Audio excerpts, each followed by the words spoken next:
सोचिए एक ऐसा सिचुएशन जहां आपका नाम वोटर लिस्ट में आ गया है, आपने फॉर्म 6 फिल किया है, वही फॉर्म जिससे न्यू वोटर्स एनरोल होते हैं, आपका रजिस्ट्रेशन भी हो गया, लेकिन फिर भी आप वोट नहीं दे सकते। शॉक लगता है ना? और ये कोई हाइपोथेटिकल बात नहीं है, बल्कि सुप्रीम कोर्ट के सामने वेस्ट बंगाल के एक मैटर की हियरिंग में ये बात बिल्कुल क्लियरली बोली गई। सुप्रीम कोर्ट ने ही ऑलमोस्ट सीधा शब्दों में कह दिया कि कुछ लोग जो टेक्निकली वोटर लिस्ट में आ चुके हैं, वो अपकमिंग वेस्ट बंगाल इलेक्शंस में वोट देने के लिए एलिजिबल नहीं होंगे। अब सवाल ये है कि कौन है ये लोग और सुप्रीम कोर्ट ने ऐसा क्यों कहा है। चलिए स्टेप बाय स्टेप समझते हैं।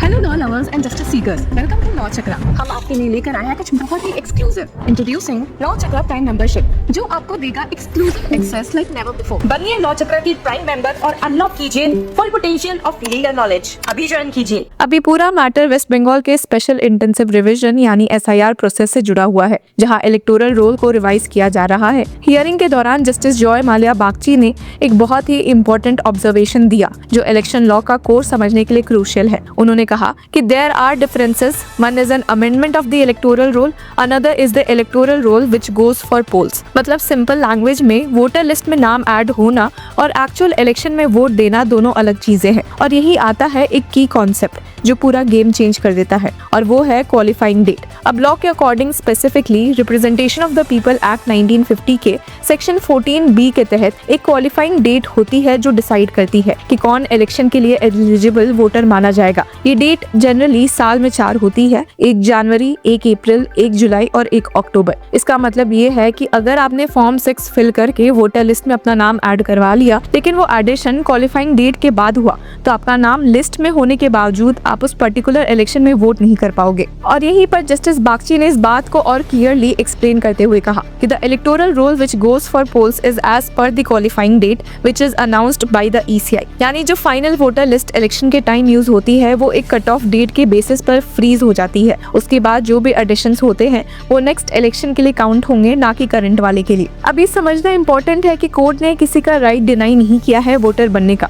ये एक बहुत ही सटल लेकिन पावरफुल डिस्टिंक्शन है। सुप्रीम कोर्ट की बेंच, जो कि हेडेड थी CJ सूर्यकांत द्वारा, उन्होंने क्लैरिफाई किया कि that does not take away an individuals right to include himself under form 6, but his inclusion will not give him the right to vote. मतलब आपका right to be registered intact है, लेकिन vote करने का right उस specific election में तभी मिलेगा जब आप क्वालिफाइंग डेट के अंदर फिट होते हो। अब इसका प्रैक्टिकल इम्प्लीकेशन क्या है? मान लीजिए कोई इंसान अभी 18 साल का हुआ है, या किसी ने रिसेंटली एड्रेस चेंज किया हो और नए कॉन्स्टिट्यूएंसी चूज किया और उसने फॉर्म 6 सबमिट किया, और अगर ये सब क्वालिफाइंग डेट के बाद हुआ है, तो वो इंसान टेक्निकली वोटर लिस्ट में आ जाएगा, लेकिन उस इलेक्शन में वोट नहीं कर पाएगा जो अब होने वाले हैं।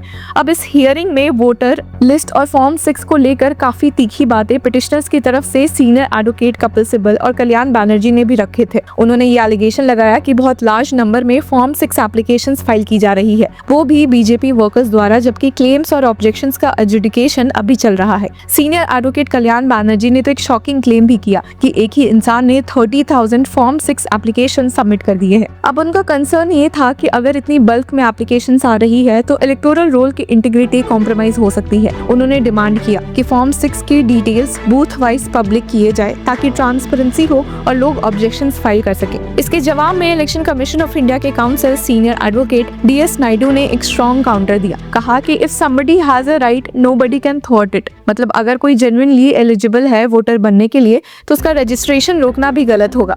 और अगर किसी को ऑब्जेक्शन है, तो लॉ ऑलरेडी एक मैकेनिज्म देता है फॉर्म 7 के थ्रू ऑब्जेक्शन फाइल करने का। अब यहाँ एक इंटरेस्टिंग आर्ग्यूमेंट आया सीनियर एडवोकेट गोपाल शंकर नारायण की तरफ से। उन्होंने क्वेश्चन उठाया कि but what is the qualifying date? There has to be a qualifying date under the statute. Now they have arbitrarily changed the date, opening the flood gates against the statute. यानी उनका कहना था कि अगर qualifying date को properly follow नहीं किया गया, तो सिस्टम मिसयूज हो सकता है और मास रजिस्ट्रेशन हो सकते हैं। अब बेंच, जिसमें CJ Suryakant, justices Joy Mallya Bagchi और विपुल M पंचोली शामिल थे, उन्होंने इस बात पर काफी बैलेंस्ड अप्रोच लिया।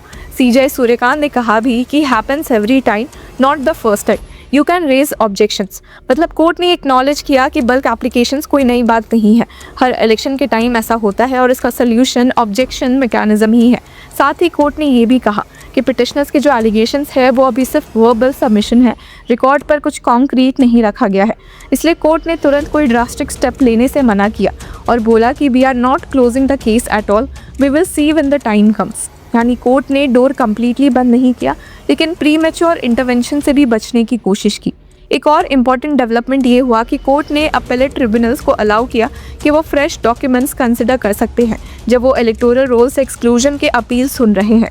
ये एक सिग्निफिकेंट सेफगार्ड है, क्योंकि अगर किसी का नाम गलत तरीके से हटा दिया गया है तो उसके पास अब भी एक रेमेडी है। जस्टिस बागची ने इस पॉइंट को हाईलाइट करते हुए भी कहा कि even if a person is excluded today and is unable to vote in this particular election but that exclusion appears to be unjustified to a tribunal, we see no reason why the decision can not be altered. मतलब अगर किसी के साथ injustice हुआ है तो system में correction का मैकेनिज्म अवेलेबल है, और सिर्फ एक्सक्लूजन ही नहीं, इनकरेक्ट इंक्लूजन भी चैलेंज किया जा सकता है। अगर कोई गलत तरीके से वोटर लिस्ट में आ गया और वोट भी कर लिया तो उसके अगेंस्ट भी ट्रिब्यूनल के पास जा सकते हैं।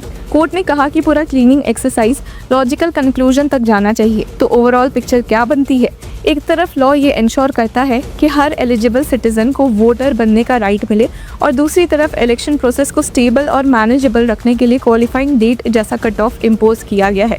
ये एक बैलेंस है इंडिविजुअल राइट्स और एडमिनिस्ट्रेटिव एफिशिएंसी के बीच। और जो सबसे हेडलाइन वर्दी बात है वो ये है कि अगर आपका नाम वोटर लिस्ट में क्वालिफाइंग डेट के बाद ऐड होता है तो आपका इंक्लूजन वैलिड है, लेकिन आपका वोट उस इलेक्शन के लिए काउंट नहीं होगा।